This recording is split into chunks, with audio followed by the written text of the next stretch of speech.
Precision CAD CAM.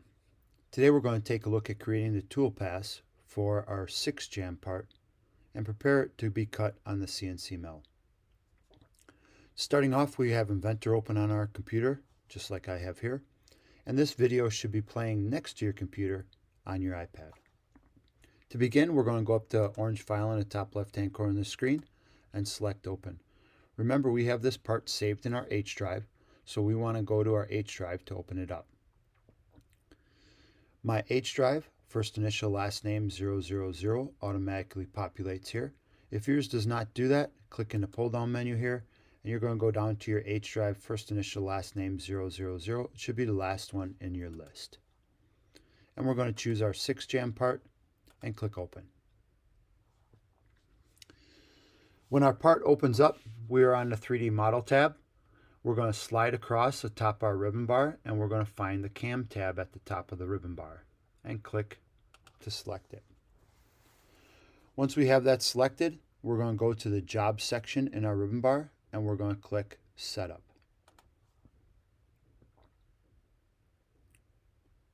Okay, once that's done, we're going to take these tabs, work them left to right, and each tab we're going to take a look at from top to bottom.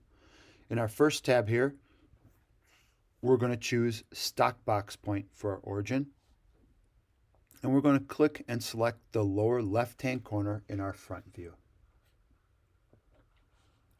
Moving on to our second tab, we are going to keep relative size box. We're going to change that to fixed size box right here. And we want to make sure that it says round up to the nearest. We're going to change that to 0. And that's going to snug it up tight right next to our part, as you can see here. Moving on to our final tab in our setup, we're going to change our program name and number to 6jam. And then click OK in the menu on the bottom left-hand corner. Okay, now that our part is set up, we're going to go and take a look at how to cut this part first. The first thing we want to do is we want to take and profile this surface over here, and the center of our triangle. To do that, we're going to use our 2D milling option. So we're going to go up to the 2D milling section in our ribbon bar, and we're going to select 2D pocket. That's this one right here, 2D pocket. The tabs at the top, we're going to take and work from left to right, and each tab we're going to take a look at from top to bottom. This first tab, we're going to select our tool. So let's click on our tool button. And here in the narrow menu on the left-hand side, we're going to scroll down till we find our end mills, which is underneath sample libraries. And we're going to choose tool number 2, 1/4 inch flat end mill, and click select. That shows our end mill right here. Moving on to our next tab, we're going to establish and select our geometry. So the first thing I want to do is click the bottom surface of this inside triangle. Not the bottom edge, we want the bottom surface. Click to select it. We also want the outside surface of our triangle here. Click to select that. And the outside surface of our area over here as well. Moving on to our next tab where we're going to establish our heights. We're going to change our clearance height, retract height, and feed height. We're going to change those to stock top and 0.2, stock top 0.2, and stock top 0.2. Next, we're going to take a look at our passes. Coming down in our multiple passes, we're going to come down here where it says stock to leave. We're going to uncheck that part. We also want to make sure that our multiple depths tab is checked. And right here, we're going to change our maximum roughing step down distance, highlight that, and we're going to change that to 0.25. Let's see what else we have in there. Make sure you have stock to leave unchecked. Let's go to our next tab, which is our final tab in this selection. We're going to change our safe distance right here to 0.2, In the linking parameters, change the safe distance to 0.2. We're going to uncheck in the leads and transitions, uncheck lead in, uncheck lead out, and we're going to change our ramp section here from the ramp type of helix. We're going to change that to plunge. Once we have those items selected, we're going to click OK in the bottom left-hand corner of our model browser bar, and that's going to create our toolpaths. Okay? Next, let's go up and take a look at drilling these holes that are here, the 3 holes that are in the corner of the triangle. We're going to go up to the 2D milling section in our ribbon bar, and we're going to click on the drill feature.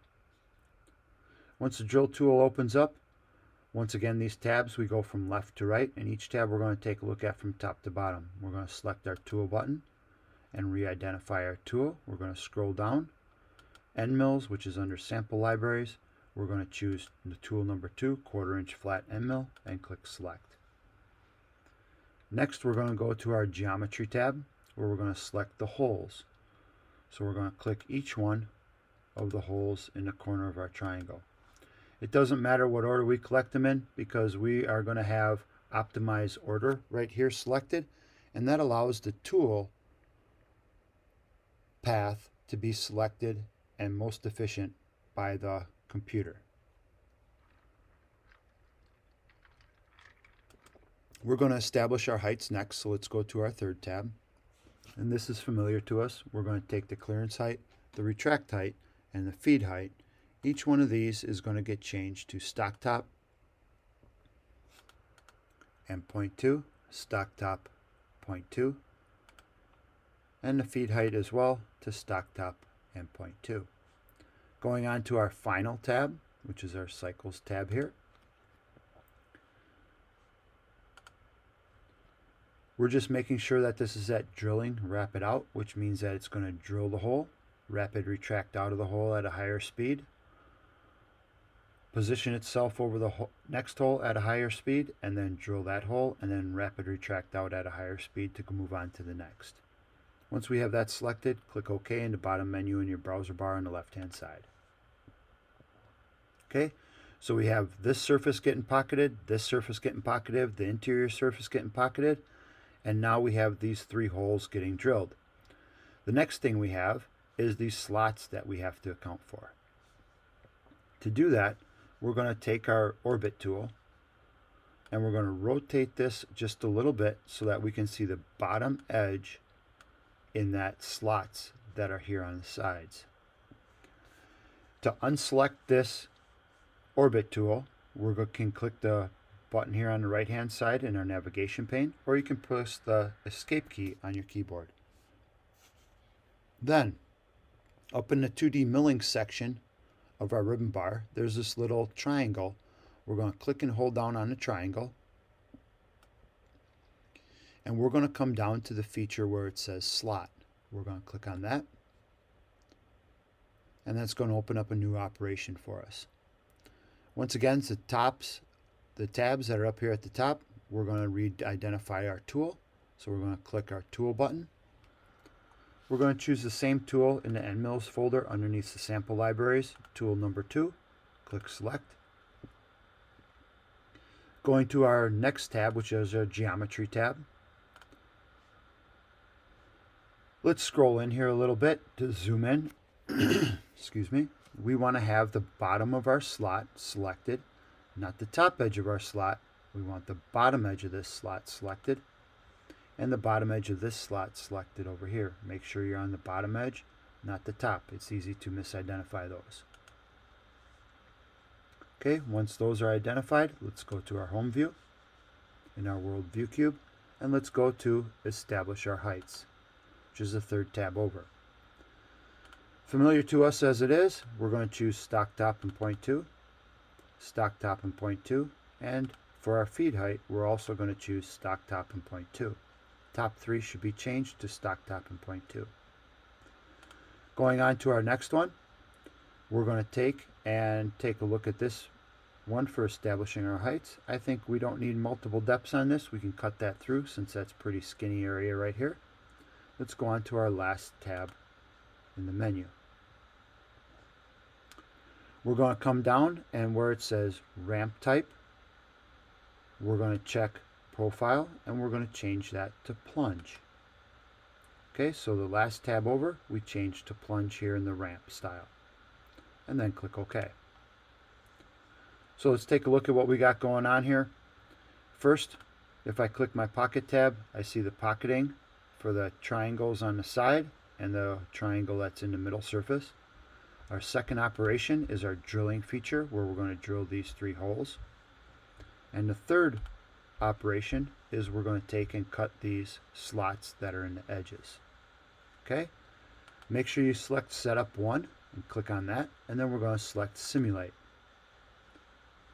Click Play, and we can turn the stock on here. And it's going to show us how that's going to operate and cut our part. Good thing we took 2 passes on that. It's going to cut the corners out. And the corner on the other side. It's going to drill our holes next. And then let's see how those slots are going to turn out for us as well. Hey, that looks pretty awesome. We have no red areas down here in the bottom, which means we don't have any errors and no collisions with our tool. Let's click Close in this menu on the left-hand side. Next, we're going to come up to our ribbon bar on the top, and we're going to select Post Process. We want this to go to our H drive, so we're going to select our Output folder, click the button on the side here, and we're going to choose our H drive right here. First initial, last name 000, and select Folder. Our program name carries through, 6Jam you can see right here, and we're going to click Post. Click Save once again, and then our HSM file editor is going to show up here shortly. This shows us our M and G codes and our X, Y, and Z positions of our tool. We can close this window out right here. And now we're going to go to the orange file in the top left-hand corner of our screen. We're going to click Save and update these changes to our 6Jam part. And now you're ready to go get your teacher, tell them that you're ready to load the part into the CNC mill and cut your 6Jam part. Congratulations, this is an excellent one with those slots, the open pockets on the sides, and the closed pocket on the interior, along with those amazing drill holes that we created. Make sure you get your teacher, tell them you're ready to cut your 6Jam part. See you in the next video.